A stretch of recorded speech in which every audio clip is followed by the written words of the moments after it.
Sure, we all like the humor and drama that has become part of the Marvel Cinematic Universe. But when it gets right down to it, we're here to see our favorite superheroes duke it out against supervillains, and sometimes each other, all on the big screen. And man, have they ever delivered. The showdowns in the MCU have truly been epic, but some have stood out above the rest. So here are some of the most iconic showdowns in the MCU.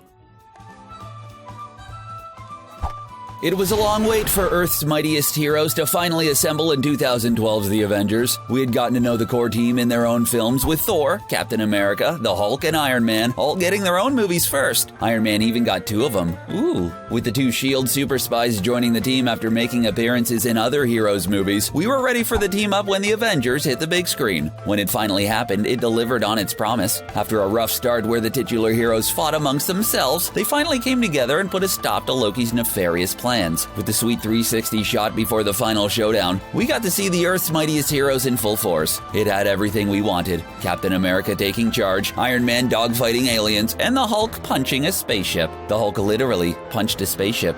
It was awesome. Even Hawkeye got to play a key role, defending Earth with high-tech arrows in his perch above the city. It was the kind of team-up battle that showed the Avengers were stronger together than alone. Also, did we mention the Hulk punched a spaceship? 6 years and a dozen or so movies later, the Avengers finally faced the architect of most of their misery, the one being who had been manipulating events to acquire the Infinity Stones in the MCU. Thanos, the Mad Titan, had decided to take matters into his own hands. This brought his Black Order and their minions to the technologically advanced kingdom of Wakanda. But this time, our core Avengers team was joined by besties from the solo movies like Falcon and War Machine, as well as Avengers we met in other movies like Wanda and Vision, and of course the King of Wakanda, T'Challa, the Black Panther. We even got to see the return of Veronica, Tony Stark's Hulkbuster armor, allowing Bruce Banner to join the battle since the Hulk had decided to sit this one out. We also got to see the amount of raw power Wanda Maximoff, the Scarlet Witch, possesses, not to mention a sweet demonstration of Thor's new weapon, Stormbreaker. Aim for the head. It was an awesome display, but also had one other element that made it stand out. The Avengers lost. They weren't able to keep Thanos from taking the Mind Stone and snapping half of existence away, and we still haven't recovered. There's an unwritten rule in comics when it comes to superhero team-ups. Before the heroes can work together, they have to fight. It makes a degree of sense when you think about it. Everyone is in a weird costume wielding weird powers. It can be hard to tell that this weirdo is on the good guy's side. In the case of Thor in the first Avengers movie, he hadn't met too many Midgardians, but he knew that his adopted brother was up to no good wherever he was, which just so happened to be in the custody of fledgling Avengers Captain America, Black Widow, and Iron Man. In Thor-like fashion, he shows up and takes his brother, causing the equally rash Tony Stark to give chase. The result is a fight between the God of Thunder and Old Shellhead in the forest, complete with Thor giving Tony's armored suit a supercharge. How about that? We're pretty sure that's not how electronics work, but it was still cool. It didn't end until Captain America finally interfered and got the 2 hotheads to talk instead of hit one another. Also, we now know what would happen if Mjolnir hit Cap's famous vibranium shield. Yikes, hit the deck!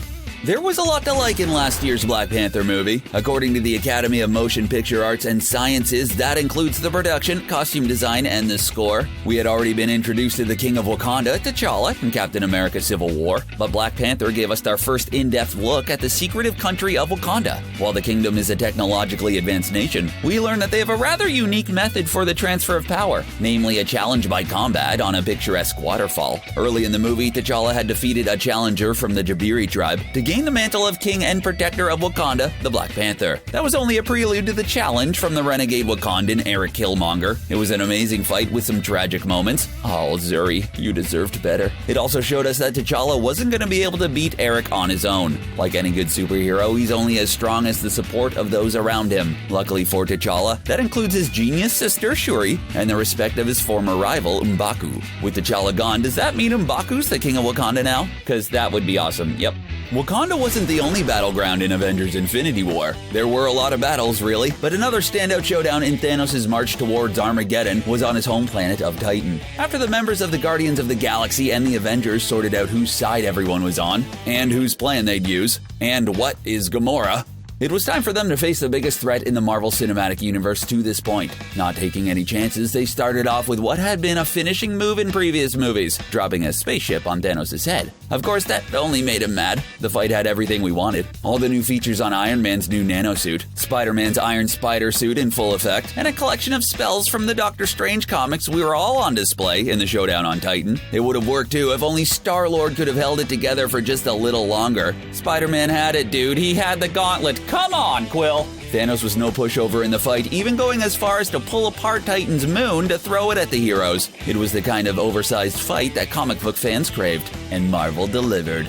While they were friends, things have always been a little rocky between super soldier Steve Rogers and the genius billionaire playboy philanthropist Tony Stark. The idealism of Rogers tended to brush up against the brash billionaire who never hears the word no. They disagreed on things like Ultron and the idea of creating preemptive measures to fight threats, something Rogers just had to stop Hydra from exploiting in Civil War. But it was the Sokovia Accords that drove the wedge between the two friends. Steve felt that the bureaucracies couldn't effectively oversee a group like the Avengers, while Tony was looking for adult supervision after making one too many costly mistakes. You know, like creating a robot that tried to destroy the world. That whole thing. Even these differences were something that the two friends could overcome. But when Tony found out that Steve's childhood friend, Bucky Barnes, was the programmable assassin, the Winter Soldier who killed his parents, Rogers found himself having to protect one friend from the other. While the causes and backdrop of the MCU Civil War and the comic Civil War differ, we still got a sweet recreation of that panel of Cap and Iron Man squaring off, S.H.I.E.L.D. versus Repulsor Ray, which was pretty amazing.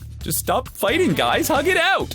The Marvel Cinematic Universe was a big gamble for the fledgling Marvel Studios. They were still a few years away from being acquired by Disney, and there was a concern that you couldn't build a franchise out of a group of separate superheroes. That was then, and this is now, and the MCU stretches 10 years and over 20 movies, as well as shows both on network and streaming services. Netflix launched its Defenders series of shows with The Man Without Fear, Daredevil. Hell's Kitchen's Stalwart Protector got a 13-episode introduction that gave us a grittier, darker corner of the MCU. That grittier nature was made clear to audiences at the end of the second episode of Daredevil in a single tracking shot hallway fight with would-be kidnappers. It's not just the camera choreography, but it also allowed us to see the toll the fight was taking on Matt Murdock, Daredevil, as he found himself catching his breath and collecting himself before straightening up to take on the next challenger. It was a sharp contrast to the superheroes quipping their way through dispatching hordes of faceless foes, and it set up the hallway fight that became the staple of the Netflix series.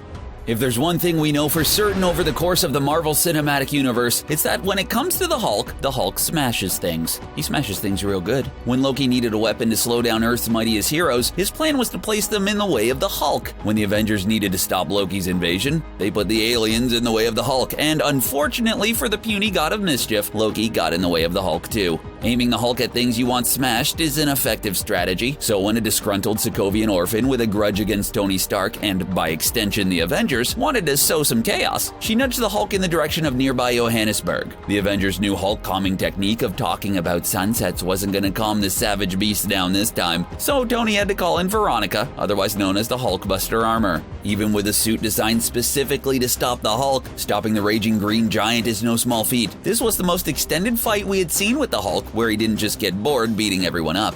There are some truly larger-than-life characters in the MCU at this point. From mean green rage machines to flying suits of armor to a master of the mystic arts to the literal god of thunder. Yes, there's a lot of power on tap that can lead to some amazing special effects late in cinematic battles. When it comes to characters like the Black Widow or even the super soldier serum-infused Captain America, massive special effects have to take a backseat to good old-fashioned fisticuffs. Yeah, we said fisticuffs. That's punching and kicking for the rest of ya. Huh? Put up your dukes, huh? Perhaps the best instance of that is when the Winter Soldier made his introduction, trying to take out the director of S.H.I.E.L.D., Nick Fury. With Cap, Black Widow, and Falcon coming to the rescue, what resulted was a highway fight that was lighter on flash and CGI, and higher on high-octane fight choreography. The Winter Soldier turned out to be more than up to the challenge offered by the best S.H.I.E.L.D. had to offer, even managing to grab Cap's shield at one point. Plus, it contains the reveal where Rogers discovers he's been fighting his friend the entire time, only to have him ask, "Who the hell is Bucky?"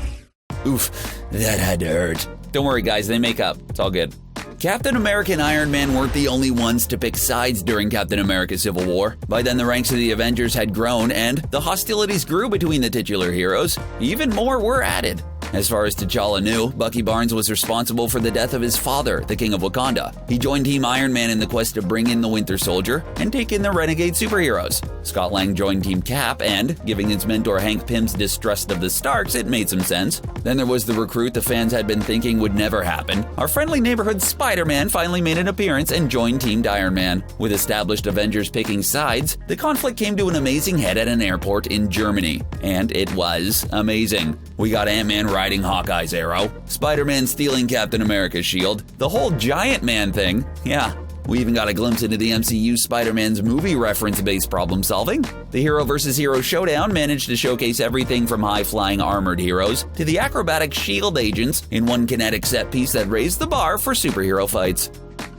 When Doctor Strange entered the Marvel Cinematic Universe to protect the world from interdimensional threats, he opened up the shared universe to some of the more bizarre and visually stunning settings. The Mirror Dimension was an amazing, mind-bending kaleidoscope world of shifting planes of reality. Totally radical, dude. That wasn't the only element of the superhero movie that Strange had put on its head. Doctor Strange's defeat of the Big Baddie wasn't an explosive punch-out, but rather a trick with the Time Stone-infused Eye of Agamotto to force the powerful Dormammu to bargain. There were even more time-manipulating shenanigans through the use of the Time Stone that had come into play in Doctor Strange. When Strange, Wong, and Mordo showed up too late to save the Hong Kong Sanctum from Caecilius and his disciples, Doctor Strange set time to rewind. Rewind? Sorry, I won't do that again. The result was an amazing set piece with the masters of the mystical arts fighting the disciples of Dormammu in a world going backwards. It was the kind of mind-bending element that set Doctor Strange apart. It was also the kind of rule-bending that upset the very rule-oriented Mordo, who decided there were too many sorcerers in the world.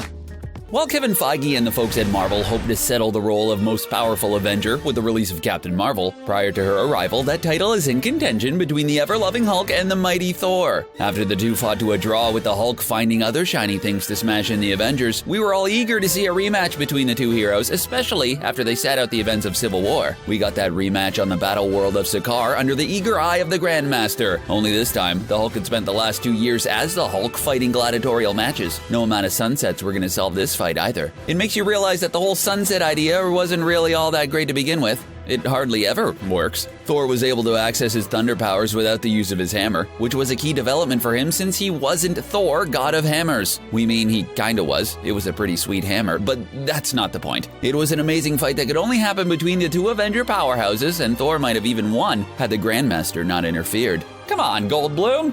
The Gladiator Arena wasn't the only fight in Thor Ragnarok that was a thriller. Once Thor had assembled his Revengers, he went back to Asgard where his sister had been wrecking things in her quest to conquer all the other things. Yeah, that's definitely one way to put it. First things first though, the remaining Asgardians had to be evacuated from Asgard and moved to safety. Of course, Hela wasn't going to let that happen easily because she was the Asgardian goddess of death after all. It wasn't a fight that was going well for the Revengers and the fleeing Asgardians until Thor got a pep talk from his departed dad. Remember that god of hammers thing we mentioned?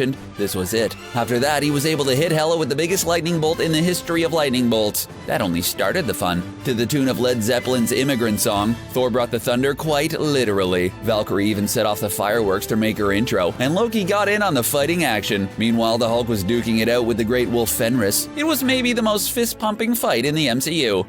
It's hard to surprise Captain America. He's not someone you can ambush easily, no matter how casually you enter an elevator. That's something that Brock Rumlow, the other agents of S.H.I.E.L.D., and Hydra double agents learned the hard way. Things have been going bad for Cap prior to getting on that elevator. It turns out the secretive organization that he was working with had more than a few secrets, and that wasn't sitting well with the upstanding Cap. After confronting his bosses about the shady activities, the compromised S.H.I.E.L.D. responded like a shady organization by trying to ambush the super soldier in an elevator. The problem is that old Cap has been knocking the heads off Hydra before even these guys' parents were born. In the most Captain America way possible before they get to fighting, Cap gives anyone nervous about receiving a super soldier beating if they want to get out first. What followed was an amazing close quarters fight that demonstrated why they call him a super soldier. Even magnetically confining one arm couldn't turn the tide of the fight. Cap even finishes things off with a sweet kick up of his shield. He wouldn't say it, but he knows he's cool. When Tony Stark outed himself as Iron Man, he inadvertently upped the ante when it comes to corporate rivals. His friend and business partner had already created the Ironmonger to go after him. Eventually, even a dude he was rude to at a party would launch an elaborate scheme to turn people into explosives and fake an international terrorist. We might be able to forgive you for the exploding people, Killian, but faking the Mandarin? That's going too far, man. Way too far. Even the Mandarin agrees. Just ask Trevor. In Iron Man 2, one of Tony's main business rivals, Justin Hammer, enlisted the help of another Stark hater in the form of Ivan Vanko, aka Whiplash. After ruining Stark's sweet race car in Monaco, Vanko got down to the business of turning Hammer's knockoff power armor suits into a fleet of drones meant to take the place of the various branches of military. This was supposed to be for efficiency, but instead, it was in order to sick the whole lot on Iron Man, including his buddy James Rhodes in the War Machine armor. Once Rhodey was able to get control, we got our first look at War Machine and Iron Man side by side, and it didn't disappoint. Those are some of the most iconic fights in the MCU history. Which one tops your list? Did we miss your favorite? Do you think the fight against Thanos in Endgame will be number one? Let us know in the comment section below, and don't forget to subscribe to CBR for more MCU videos. Thanks for watching.